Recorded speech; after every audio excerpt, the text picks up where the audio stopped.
Hola, muy buenas, Matías here, and in this video we are going to see how the future and the past are used differently in conversational Rioplatense Spanish. If you are targeting Rioplatense Spanish, you already know that there are some words that you should prioritize over other more standard words. I made a video, I will leave it up here. You know that pronunciation is very important. There is another video on the channel that will be up here. And there is another very relevant and very influential choice that has to do with tenses. And this can have a very strong impact in the way you sound, and of course will make you sound more cohesive within your dialect choice. In conversational Rioplatense Spanish, we never use the future that you typically associate with the future, the one that sounds like iré, compraré, estaré, buscaré, and all those conjugations with the accent in the last syllable. And of course, according to the subject, the possibilities are different. Instead, what happens in Rioplatense Spanish is that we default to going to, or what would be going to in English, and in Spanish is ir a plus the infinitive. That first ir has to be conjugated, typically in the present, but you can also use it with the past. So, yo voy, vos vas, él, ella va, nosotros vamos, ustedes, ellos, ellas van. Then the preposition a, and after that, the infinitive. And believe it or not, the change that this brings into a paragraph is huge. For example, if I'm discussing my plans for the weekend, the question I will answer most of the time is ¿qué vas a hacer el fin de semana?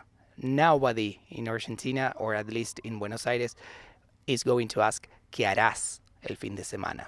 We ask ¿qué vas a hacer? And then, for our answer, we use the same structure. Voy a. So, somebody asks, Mati, ¿qué vas a hacer el fin de? And my answer is, no sé, creo que voy a quedarme en casa, seguramente hago algo en la parrilla y también voy a tratar de mirar algo en la tele. If I'm sharing my travel plans with a friend, I'm going to say, voy a viajar a San Pablo, después voy a ir a Río, voy a pasar 3 días en Río y desde Río voy a volver a Buenos Aires. In all that sequence, very short but very typical, I am using voy a all the time.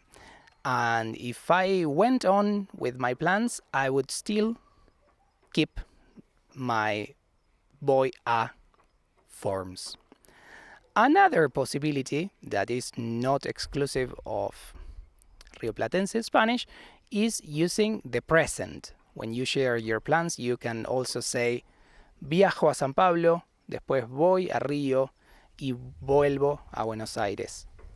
That's perfectly right. Now, regarding the past, we have a similar situation. It's not very common to say he visto, he hecho, he comprado, and instead it's very common to say vi, hice, compré. So instead of using the present perfect form of verbs, we prefer the indefinite form of verbs. And again, even though it may seem like a very tiny thing, this is going to have a very strong impact in the way you speak about the past.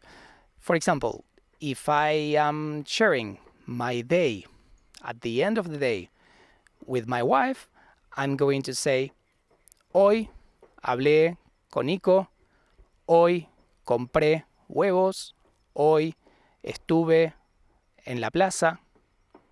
Whatever I say is going to be in the past, and never, even though the phrase, according to books, is triggering the present perfect, I'm going to stay in the past. So keep in mind the way that these two tenses are used in oral Rioplatense Spanish, and try to incorporate this into your own speaking. Thanks for watching. I hope to see you around very soon. Until next time.